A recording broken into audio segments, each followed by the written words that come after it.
Bacaan liturgi Minggu 5 Desember 2021, hari Minggu Advent kedua. Bacaan dari Nubuat Baruk. Hai Yerusalem, hendaklah engkau menanggalkan pakaian kesedihan dan kesengsaraanmu, lalu mengenakan perhiasan kemuliaan Allah untuk selama-lamanya. Hendaklah engkau berselubungkan kampuh kebenaran Allah, dan memasang di atas kepalamu tajuk kemuliaan dari yang kekal. Sebab di bawah kolong langit seri wajahmu akan dipertunjukkan oleh Allah. Dari pihak Allah engkau akan diberi nama abadi, damai sejahtera hasil kebenaran, dan kemuliaan hasil takwa.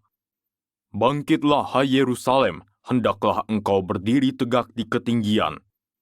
Tengoklah ke timur, lihatlah anak-anakmu sudah berkumpul atas firman dari yang kudus.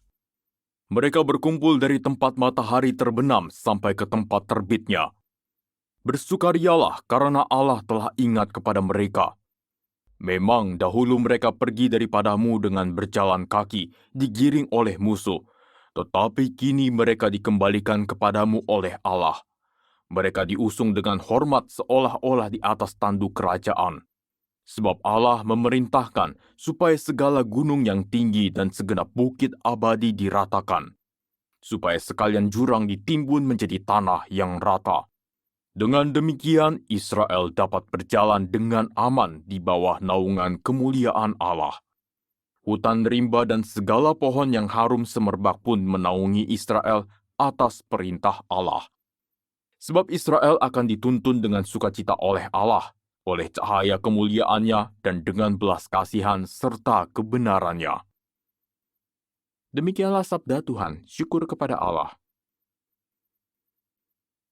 Tuhan telah melakukan perkara besar kepada kita, maka kita bersukacita. Tuhan telah melakukan perkara besar kepada kita, maka kita bersukacita. Ketika Tuhan memulihkan keadaan Sion, kita seperti orang-orang yang bermimpi. Pada waktu itu mulut kita penuh dengan tawa ria dan lidah kita dengan sorak-sorai.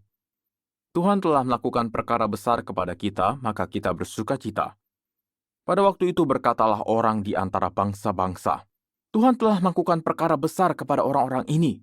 Tuhan telah melakukan perkara besar kepada kita, maka kita bersukacita. Tuhan telah melakukan perkara besar kepada kita, maka kita bersukacita. Pulihkanlah keadaan kami ya Tuhan, seperti memulihkan batang air kering di tanah Negeb. Orang-orang yang menabur dengan mencucurkan air mata akan menuai dengan bersorak-sorai. Tuhan telah melakukan perkara besar kepada kita, maka kita bersukacita. Orang yang berjalan maju dengan menangis sambil menabur benih, pasti pulang dengan sorak-sorai sambil membawa berkas-berkasnya. Tuhan telah melakukan perkara besar kepada kita, maka kita bersukacita. Bacaan dari surat Rasul Paulus kepada jemaat di Filipi.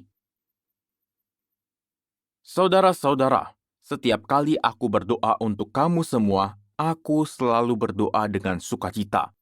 Aku mengucap syukur kepada Allahku karena persekutuanmu dalam berita Injil dari hari pertama sampai sekarang ini. Akan hal ini aku yakin sepenuhnya bahwa Allah yang memulai karya baik di antaramu akan melanjutkannya sampai pada hari Kristus Yesus. Sebab Allah lah saksiku, betapa dengan kasih mesra Kristus Yesus aku merindukan kamu. Dan inilah doaku. Semoga kasihmu semakin melimpah dalam pengetahuan yang benar dan dalam segala macam pengertian. Dengan demikian kamu dapat memilih apa yang baik, supaya kamu suci dan tak bercacat menjelang hari Kristus. Dan akhirnya, semoga kamu dipenuhi dengan buah kebenaran oleh Yesus Kristus untuk memuliakan dan memuji Allah. Demikianlah sabda Tuhan, syukur kepada Allah. Haleluya, haleluya. Siapkanlah jalan bagi Tuhan, luruskanlah jalan baginya, dan semua orang akan melihat keselamatan yang dari Tuhan. Haleluya. Inilah Injil suci menurut Lukas, dimuliakanlah Tuhan. Dalam tahun ke-15 pemerintahan Kaisar Tiberius, ketika Pontius Pilatus menjadi wali negeri Yudea dan Herodes raja wilayah Galilea, Filipus saudaranya menjadi raja wilayah Iturea dan Trakonitis, dan Lisanias menjadi raja wilayah Abilene. Pada waktu Hanas dan Kayafas menjadi imam agung, datanglah firman Allah kepada Yohanes anak Zakaria di padang gurun. Maka datanglah Yohanes ke seluruh daerah Yordan dan menyerukan, "Bertobatlah dan berilah dirimu dibaptis, maka Allah akan mengampuni dosamu seperti ada tertulis dalam nubuat-nubuat Yesaya." Ada suara yang berseru-seru di padang gurun, "Siapkanlah jalan bagi Tuhan, luruskanlah jalan baginya. Setiap lembah akan ditimbun, setiap gunung dan bukit akan menjadi rata. Yang berliku-liku akan diluruskan, yang berlekuk-lekuk akan diratakan. Dan semua orang akan melihat keselamatan yang dari Tuhan." Demikianlah sabda Tuhan, terpujilah Kristus.